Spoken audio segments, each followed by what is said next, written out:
Olá, bom dia, graça e paz. A gente está aqui mais uma semana para a gente dar continuidade à nossa escola dominical. A gente tem falado até aqui do Sermão do Monte. Esse ano, né, a gente separou esse estudo para a gente falar. E a gente está na lição 7 da nossa apostila, onde na parte 2, né, a lição 7 ela fala sobre o casamento cristão. Semana passada a gente falou sobre o adultério e essa semana a gente separou para falar sobre o divórcio. Mas antes vamos orar, vamos falar com o Senhor, amém? Para ver o que o Senhor tem para nós nessa lição, que Ele vai falar conosco.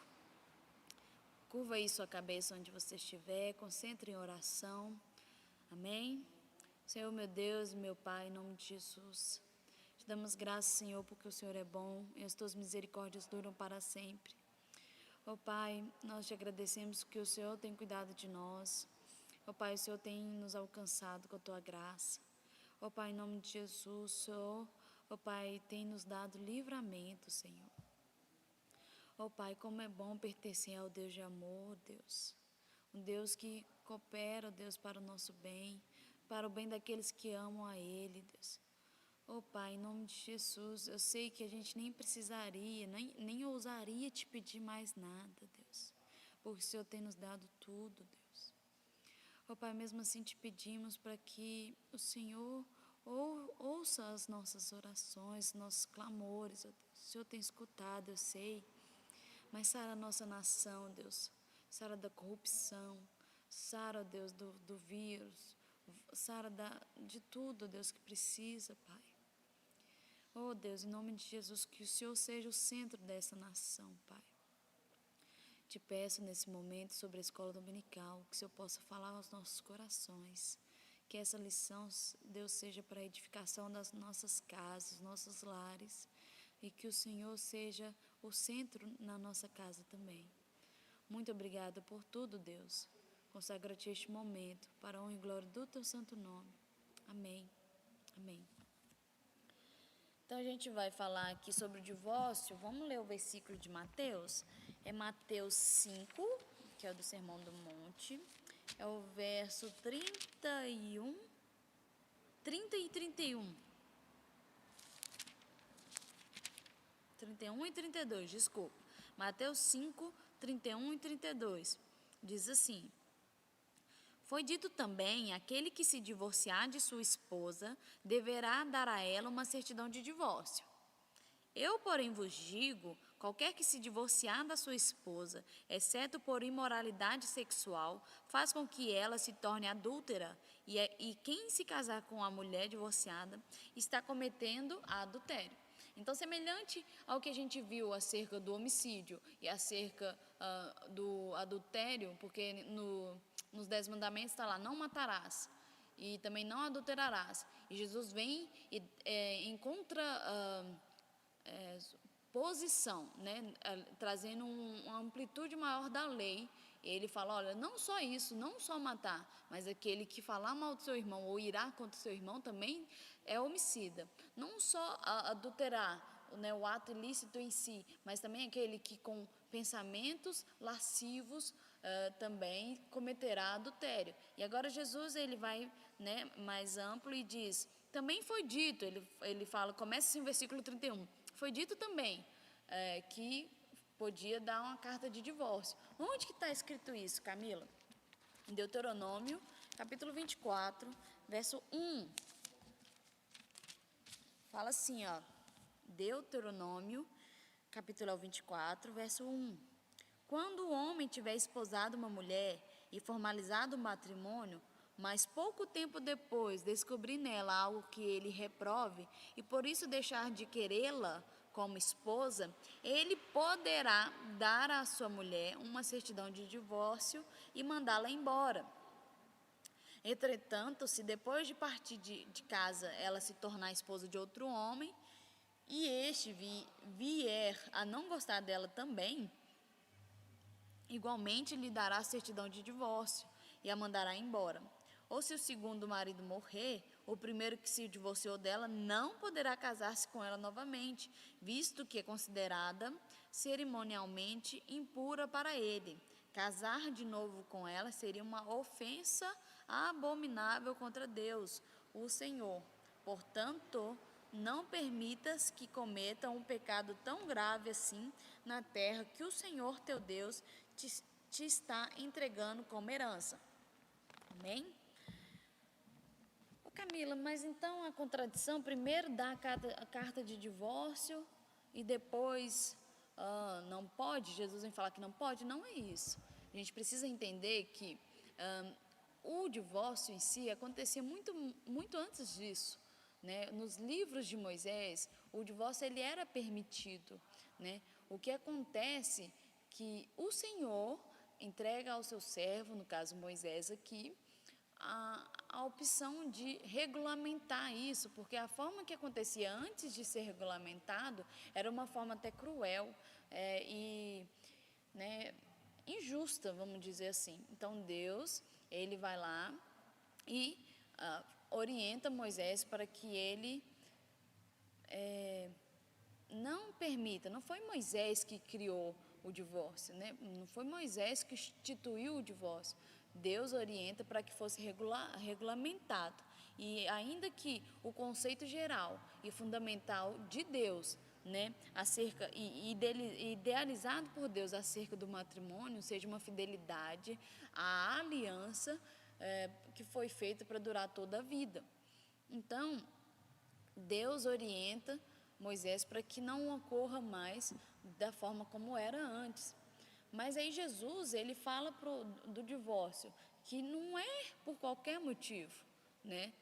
E aqui, olha só, Jesus no Sermão do Monte, ele impõe a lei, algumas leis que são supremas, vamos dizer assim, a essas leis, ou até a interpretação da lei do deserto. Né? Jesus, ele veio colocar que, por exemplo, a lei da criação ela é maior do que a lei do deserto, como eu disse.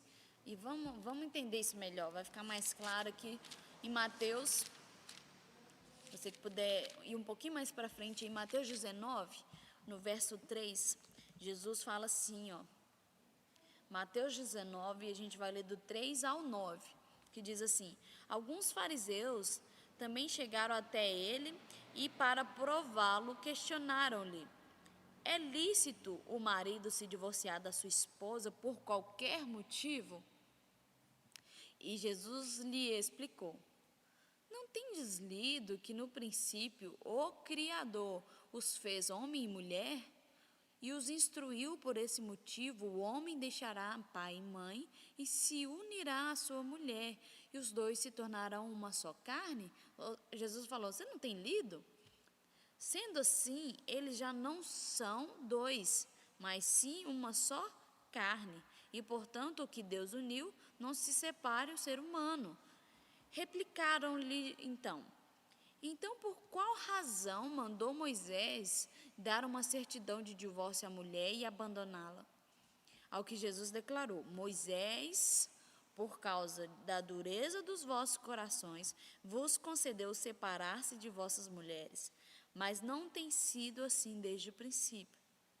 Eu, porém, vos afirmo: todo aquele que se divorciar da sua esposa, a não ser por imoralidade sexual, e se casar com outra mulher, estará cometendo adultério. E aí então ele fecha aqui o versículo 9, citando exatamente o versículo 32 de Mateus 5. Então, aqui, alguns fariseus, eles estavam querendo provar Jesus, a gente vê no 19, né? Eles queriam provar se Jesus ele ia contra a lei ou se ele ia, porque aí eles teriam uma condição contra Jesus, uma prova contra Jesus. E Jesus, ele chama a lei da criação acima da lei dos desertos. Porque ele fala assim, no princípio, aqui no princípio, ele cita Gênesis 1, 27, o Criador os fez homem e mulher. Então, ele está falando, a primeira lei e a lei suprema é a da criação, né? Fez uma só carne. E que Deus uniu, o homem não pode separar. Então, ele está criando a lei né, como a lei da criação suprema a essas outras leis, né? Então, naquela época, existiam duas famosas escolas rabínicas, que era a Hillel, que permitia, essa defendia o pensamento de que o homem podia repudiar sua esposa por qualquer motivo, desde, né, aí repudiar vai em questão de rejeitar, abandonar, divorciar, são sinônimos para essa palavra nessa aplicação do repúdio. E, né, que era essa vertente dessa escola, e a Shammai, a escola Shammai, que pregava que o único motivo suficiente para o homem divorciar-se da sua esposa seria, era a infidelidade conjugal comprovada. Então, eles estavam aqui querendo trazer Jesus à prova numa discussão que já era muito polêmica da época, né? Já tinha duas vertentes de pensamento, e Jesus, ele coloca, né, a sua posição sem contradizer a lei de Moisés, e ele fala, Moisés, né, Moisés não, ele não é o legislador, ele não criou a lei de divórcio.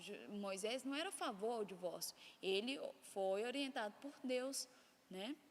E ele fala aqui, ó, no 8, Moisés, por causa da dureza dos vossos corações, vos concedeu separar-se de vossas mulheres, né? Mas já acontecia isso antes, né?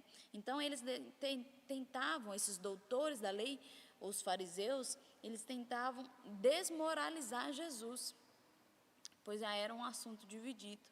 Mas Jesus, novamente, assim como no homicídio, no adultério, Jesus, ele chama o espírito da lei ao invés da letra, ao invés do que só o que está escrito, né, e ele traz o espírito, ou seja, o que realmente quer dizer aquela lei, né, por qual motivo, qual é a forma da gente, como discípulo de Jesus, se encaixar na lei. A gente viu que sem Jesus a gente não consegue, né? Ele é o complemento, ele é o próprio complemento da lei. Então, os fariseus queriam de qualquer forma, e Jesus, ele deixa claro que o casamento, ele é a forma mais profunda de unidade. Olha só no versículo 5, e os instruiu, ele está citando, né, Gênesis, por esse motivo, o homem deixará pai e mãe e se unirá à sua mulher, e os dois se tornarão né? Uma só carne. Então é uma só pessoa, então é uma unidade. O casamento já não é fulano e fulana, é um fulano só, né? O senhor e senhora fulano. Então, o casamento é a unidade. Jesus, ele defende isso, né? É a unidade física e espiritual, é o casamento. A gente precisa entender que, diferente de achar que existe uma contradição da palavra de Deus, é que existe ao longo da história, na Bíblia, certas concessões que é preciso ser feita, mesmo que não foram o plano original de Deus, né? Mesmo que não era o desejo de Deus, mas em atenção a pedidos da humanidade, né? Em atenção aos pedidos insistentes, às vezes de pessoas que acham que o que está certo, ou então de corações egoístas e uma sociedade arrogante. Parece familiar? Hoje, se a gente trazer a nossa realidade, é muito fácil divorciar, né? É muito fácil. Então, hoje não está muito diferente, não. As pessoas casam achando que não é para sempre. E você, antes de casar, você tem que pensar que é para sempre. Porque Jesus, ele está falando que se você divorciar, é melhor que você fique sozinho, né? Porque você vai estar cometendo adultério, né? Se não for por qualquer outro motivo, senão pelo um relacionamento extraconjugal. Então, há certas concessões, não é que Deus, ele aprova o divórcio, né? Na verdade, a gente precisa perceber, e perceber ao ponto até que fique transparente, claro, né, translúcido, que Deus e nem Jesus aqui nesse momento dá ênfase ao divórcio. Na verdade, o foco é o casamento, né? Aqui eles deixam claro que, apesar de tudo que for acontecer, não é para separar. A única coisa que, né, tem uma possibilidade é nesse caso que Jesus cita, que é por imoralidade sexual. Então, quando há divórcio numa casa, numa família, essa família, ela acaba também.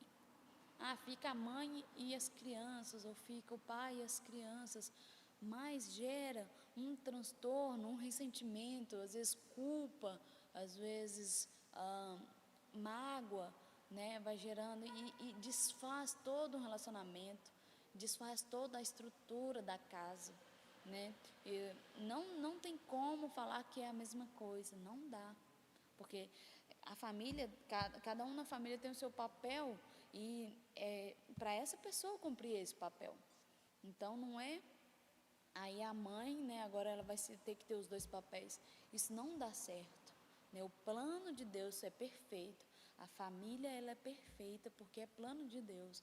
Então o Senhor, Ele preserva e quer que a gente lute pelo nosso casamento. Não é por qualquer motivo que eu vou me separar. Não é por qualquer... o tempero, aqui no caso da escola de Léo, era até o tempero, se não fosse agradável, podia divorciar. Então, Jesus traz isso à tona para mostrar que não era como eles estavam trazendo, né? Não era para como, não, eu não gostei dessa mulher aqui não, eu quero outra porque ela não cozinha direito. Então, não é assim, né, a questão do divórcio. E a gente precisa prestar atenção, porque se a gente pensa que a vida como cristão, não vou dizer que é difícil, mas ela precisa, depois que você assume o compromisso, tá igual lá em Deuteronômio no 30, quando ele fala que expõe diante de você a bênção e a maldição. Deus deixa a gente escolher, tá? Escolhe, tem a bênção e a maldição. Ele ainda dá uma dica, escolhe pois a bênção. Ele diz, mas se escolher a bênção, obedece os meus mandamentos. Então, quando você aceita esse caminho, então, se a gente aceita a condição de cristão, a gente precisa aceitar e nos colocar as regras que isso tudo traz, né? Porque senão eu não sou cristão. Obedecer aquilo que eu concordo é muito fácil. Eu preciso obedecer mesmo aquilo que seja um pouco mais difícil. Então, a gente precisa lutar pelo nosso casamento, né? Então, quando acaba o casamento, por conta do divórcio, acaba uma família, né? Acaba ali a relação entre os familiares, ficam... E se Deus não gosta que a gente sinta ira, né? Nenhum pelo... Os irmãos, igual a gente viu no dia lá do homicídio, e ainda mais quando é uma só carne, foi feita uma só carne, e há essa separação. O Senhor fica muito triste. Então, Jesus, com o objetivo dessa pregação, ele visa que os seus discípulos sejam puros, né? Tenham um corpo total de pureza, né? O corpo dos discípulos pertence a Cristo. Por isso a gente deve abster de certas impurezas. Eu gostaria de ler sobre isso em 1 Coríntios 6.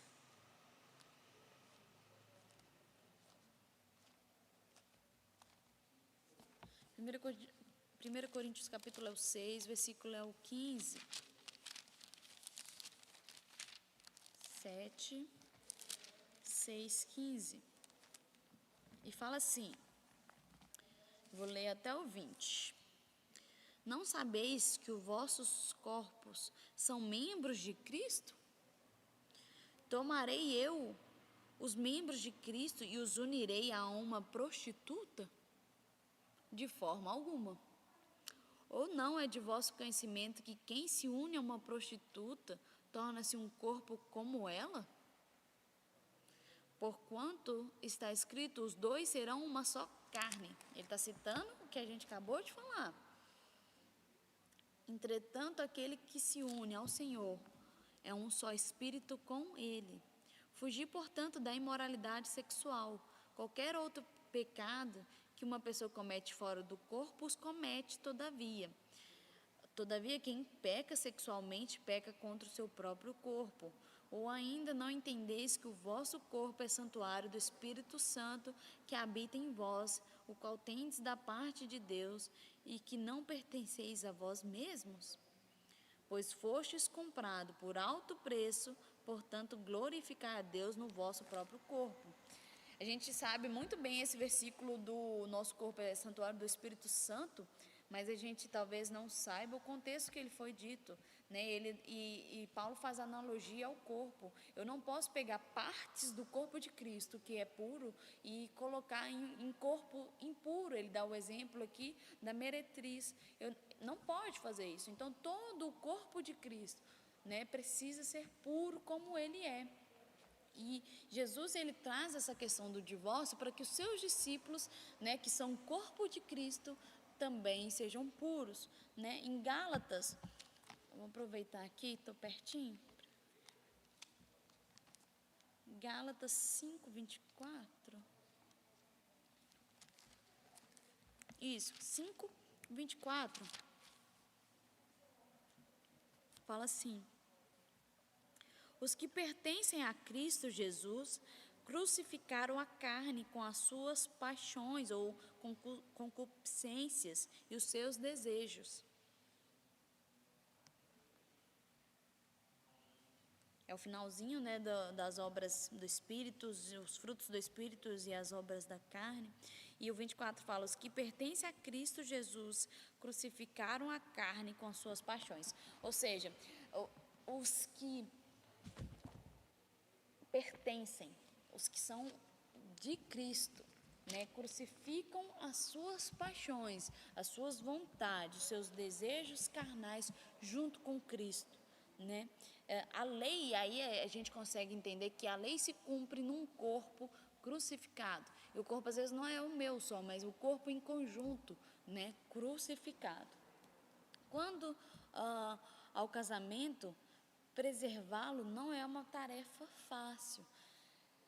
A gente anda muito corrida, a gente anda muito impaciente, a gente não tem paciência com os da nossa casa, porque a gente vive numa sociedade que a gente precisa ter paciência o tempo todo no externo, né, ser cortês na empresa, porque você quer garantir o seu emprego. Não que, né, não seja cortês para não garantir, mas a gente é mais gentil com os de fora, e chega em casa, a gente não tem a paciência que a gente perdeu durante todo o dia, a gente desconta nos que são mais próximos de nós, né? Então, às vezes, qualquer coisinha que o marido fala, a gente já perde a paciência, ou vice-versa. Então, não é uma tarefa fácil, mas se a gente preservar junto com Jesus, aí a gente consegue. Ô Camila, mas falar é muito fácil. Eu fico pensando, Adão e Eva, olha, presta atenção na história que a gente conhece de Adão e Eva. Era um motivo para divórcio, se parar para pensar? Era, velho. Porque a Eva entregou o fruto que não podia comer, foram expulsos do paraíso. E era um motivo assim, poxa, Adão virar e falar assim: o que aconteceu? Quero saber de você mais não. E mesmo se eles não separaram, a lei, né, não tinha nenhuma lei que podia dar o divórcio, eles não separaram. Ah, Camila, mas não tinha mais ninguém para eles. Então tá, Jó, tudo que aconteceu com ele, também não, a única coisa que sobrou para Jó foi a esposa, que depois, né, com a mesma esposa, o Senhor restituiu toda a sua família, mas era a mesma carne de Jó. Então, olha só, se a gente parar para pensar se foi fácil para Adão e Eva, se foi fácil para Jó e a esposa dele, não foi fácil, mas com Jesus a gente consegue, né? Eu acho interessante que eu fico pensando assim, meu Deus, se fosse o tamanho daquele problema de Adão e Eva hoje, Adão nem olhava na cara de Eva mais não, mesmo ele também estando errado, ninguém nem olhava na cara. Jó, com aquela mulher chata, não conversava com ela mais não, mas porque Deus, ele, né, com Deus, e ele é a terceira dobra mesmo da união, né, o que faz o elo ficar mais forte é Deus, que senão a gente não consegue. Se for só na natureza humana, a gente não consegue. Já viu quando... Porque às vezes a gente ora, não significa que quando você acabou de orar, o problema ele desapareceu. Nem sempre, às vezes ele está lá ainda, o problema está lá. Só que você se sente mais leve, né? Ou então, eu já vivi isso em situação que tá, a gente discutiu e eu fui orar.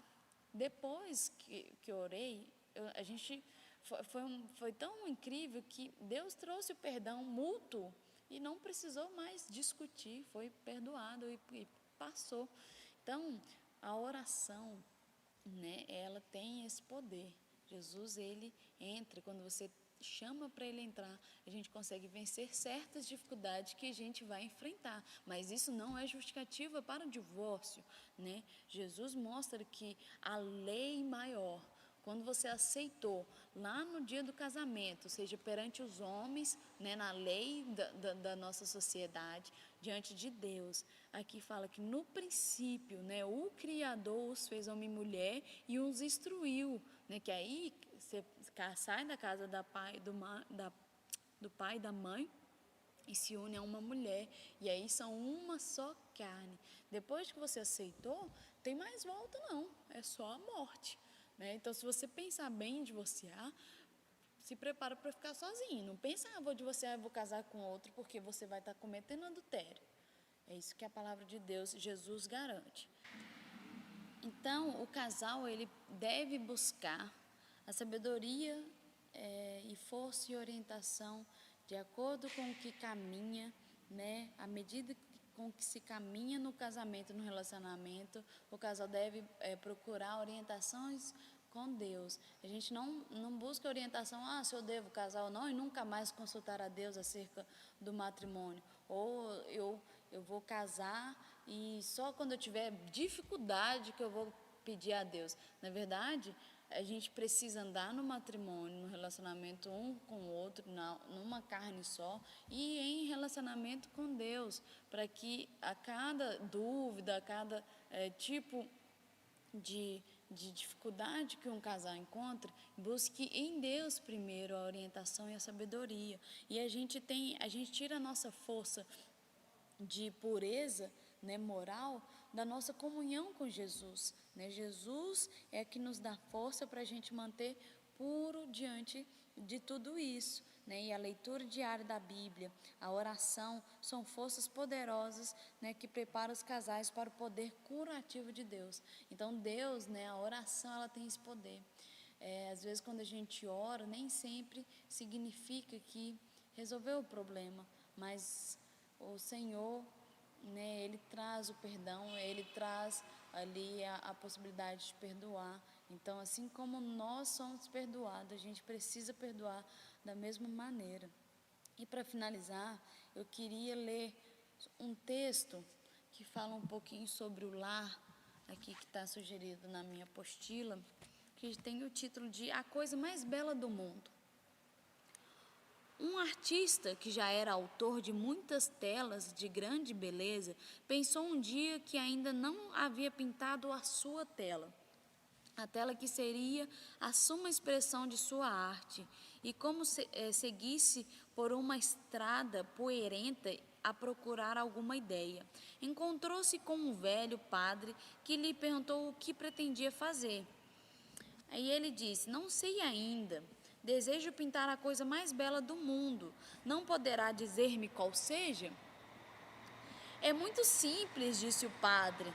Você a encontrará em qualquer igreja ou crença. A coisa mais bela do mundo é a fé. O artista continuou a caminhar. Daí, a algum tempo, encontrou-se com uma jovem noiva e perguntou-lhe qual era a coisa mais bela do mundo. É o amor, respondeu a moça. O amor faz da pobreza riqueza, suaviza as lágrimas e transforma as pequenas coisas em portentos. Sem ele não existe beleza. O artista prosseguiu a procurar. Como um veterano de guerra passasse Tropegante pelo seu caminho, o pintor fez-lhe a mesma pergunta, e o velho soldado respondeu: a coisa mais bela do mundo é a paz, e a mais feia é a guerra. Onde existe paz, existe igualmente beleza. Fé, amor e paz. Como poderei pintá-los? Perguntou a si mesmo o artista, e abandonando tristemente a cabeça, voltou desanimado para casa. Mas, ao transpor seu limiar, entrou a coisa mais bela do mundo. No olhar de seus filhos, viu a fé. No sorriso da sua esposa brilhava o amor. E ali no seu lar havia a paz, que se referia ao soldado. Assim, o artista conseguiu pintar a coisa mais bela do mundo e, ao terminar seu trabalho, denominou-o lar. Legal, né? Que o Senhor, ele tem esse propósito de a tela, né, mais bonita que ele mesmo como pintou é a nossa casa, a nossa família. Então, se você acha que o divórcio é uma saída, você está enganado. No dia que você casou, né, você tem que pensar que é para sempre até que a morte separe. Não tem essa pergunta lá no casamento? Né? Não sei se todos têm, mas geral, a gente conhece, né? É até que a morte o separe. Na verdade, nem é uma pergunta, é uma afirmação. Até que a morte o separe. Então, que a gente possa entender isso, porque o corpo de Cristo, ele é completo, né? Com os membros todos completos, em pureza, né? Em comunhão, todos eles. Amém? Então, a gente finaliza aqui essa lição. Eu queria até que a gente pudesse trazer como o que você acha? Vou deixar uma pergunta, né? Diante dessa lição que a gente teve, como nós brasileiros devemos nos comportar diante da lei que permite o divórcio e um novo casamento? Eu quero esse desafio, a sua resposta é subjetiva, então não existe resposta correta ou errada. Eu queria saber de você, o que nós brasileiros, como nós devemos nos comportar diante essa lei que permite? E semana que vem a gente vai continuar e a gente vai falar sobre a palavra de honra do cristão. Amém? Até lá a gente vai conversando lá no WhatsApp e ficam todos com Deus e até a próxima. Até mais.